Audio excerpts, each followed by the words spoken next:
தீப ஒளி இறை உருவத்தை மிகவும் அழகுபடுத்தி காட்டும். அத்தோடு மேள வாத்தியங்களும் மணியோசையும் இணையும் போது மனம் ஆனந்த பரவச நிலைக்கு செல்லும்.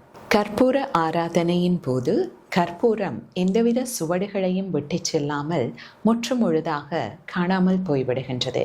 இங்கு தீப ஒளி ஞானத்தையும் கற்பூரம் மனப்பதிவுகள் அல்லது வாசனைகளையும் குறித்து நிற்கின்றது. ஞானம் என்கின்ற அக்னி நமது வாசனைகள், நான் என்கின்ற அகங்காரம் அனைத்தையும் சாம்பலாக்கி விடுகின்றது. கற்பூர ஆரத்தியின் போது சொல்லப்படுகின்ற மந்திரம் நதத்ர சூரியோ பாதி நச்சந்திர தாரகம் நேமா வித்யுதோ பாந்தி குதோயம் அக்னிகி தமேவ பாந்தம் அனுபாதி சர்வம் தஸ்ய பாசா சர்வமிதம் விபாதி. அதாவது இயற்கை ஒளிமுதல்களான சூரியன், சந்திரன், மின்னல், நட்சத்திரங்கள், நெருப்பு ஆகிய அனைத்தையும் இறை சக்தியே ஒளிர்விக்கின்றது.